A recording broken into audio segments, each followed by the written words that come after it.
Gennady Golovkin in his return to the ring. He gets the stoppage over Ryota Murata. Completely honest, I wasn't really rating Murata that much even going into this fight. I know he'd won an Olympic gold medal. He was the biggest fighter to come out of Japan right now. A lot of hype behind Murata, but honestly, for me, somebody like Haney deserves much more hype coming out of that country, who's legitimately a bona fide star contender and a big punching, exciting fighter and a championship level fighter nonetheless. Murata, to me, well, not just to me, he really never won a major world title. He won the secondary WBA title, and you guys know how I feel about these secondary world titles. I didn't really rate him that high. I figured it would be sort of a confidence booster for Golovkin go into the Canelo fight, but I do think that they were hoping that he'd look a little bit better in this fight.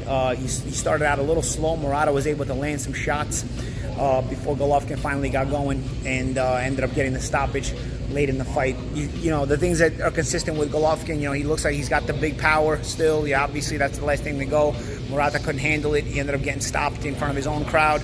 But again, I'm not sure Golovkin is at the same level anymore. Obviously at 40 years old, who is, but against an energized Canelo who right now looks to be fighting at his best. And honestly, the body shots could... I didn't like the way he took the body shots. He was taking the body shots from Murata. That's kind of a negative thing when you think about him possibly going into a Canelo fight in the fall.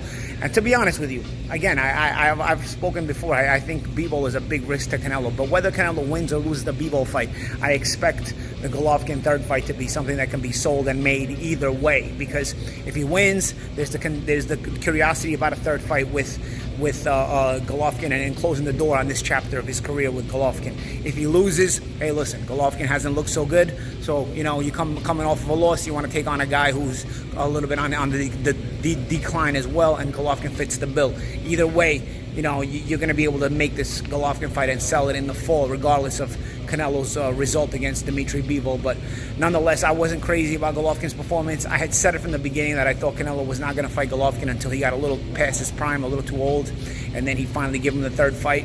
And that's exactly what has just transpired here. It looks like based on the deal that they've made for Golovkin and Canelo to fight in the fall. But Golovkin gets a stoppage against Ryota Murata in Japan.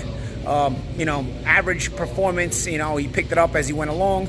You're happy for Golovkin. I think he's probably a little bit underappreciated for the things he's accomplished in his career, but I think this is probably the end of the line for him as far as him being at the top of the sport. If he fights Canelo, I can't see him the way he's been looking lately.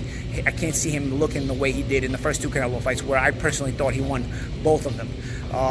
I probably, if I'm gonna take a guess based on that performance, the way I see him looking in Canelo going in, the way I predict him going into the Canelo fight in the fall, he'd probably get stopped in the fall, and that's regardless of what happens with Canelo and Bivol. It's Paulie Malignaggi, Paulie TV.